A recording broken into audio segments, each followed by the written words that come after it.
Talk English no ar novamente. E semana passada nós começamos a falar de TH. É o som mais difícil porque é um som específico da língua inglesa e de outras línguas e que não tem na língua portuguesa. Então, basicamente, nós vamos, ao início, errar bastante até acertarmos ou, pelo menos, falarmos, como eu falei no outro vídeo, que há vários tipos de sons que os nativos fazem, colocado por um autor, que estudou a pronúncia. Então, não precisamos ficar encanados com isso, mas vamos falar da nossa melhor forma possível, esse TH. Então hoje eu vou dar exemplos do símbolo fonético aqui, TH, ele cortado ao meio, ou seja, como eu falo para os meus alunos, é um O cortado ao meio, ou seja, colocar a língua no meio dos dentes e assoprar.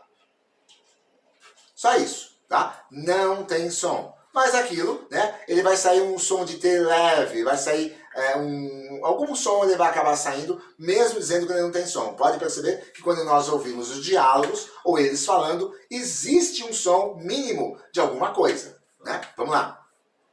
Então, palavras que são basicamente usadas com esses sons e que nós ouvimos ou falamos muito, tá?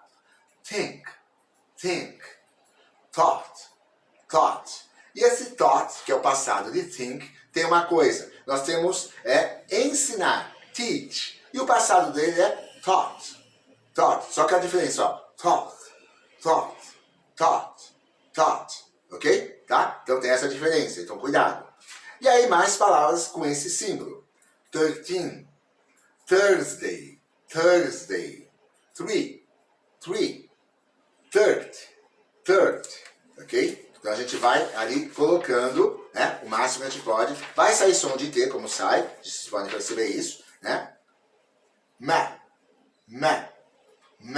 que é matemática. Esse TH é um sopro. Bé, que é banho. Bé. Então a gente assopra, ó, bé, ok? Bathroom. Birthday. Então, ó, birthday. Porque a gente assopra o som, Birthday, ok? Mom.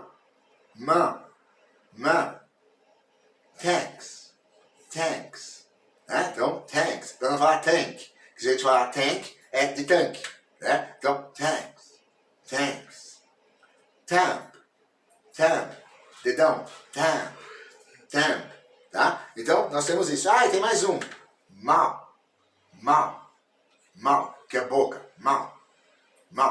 Tá? Então, é complicado, eu sei. Não é um som fácil de fazer, mas vamos praticando, vamos tentando, E aí, uma hora, ele sai corretamente ou quase corretamente. Mas, como eu falei, não vamos encucar com esse som. Vamos fazer o possível para que ele saia de uma forma que nos entendam, ok? É isso aí, gente. Semana que vem falarei do outro som e outras palavras. Fique conosco, veja nosso Instagram, veja nosso site e voltaremos semana que vem com mais Talk English. See you guys! Have a good week! Bye bye!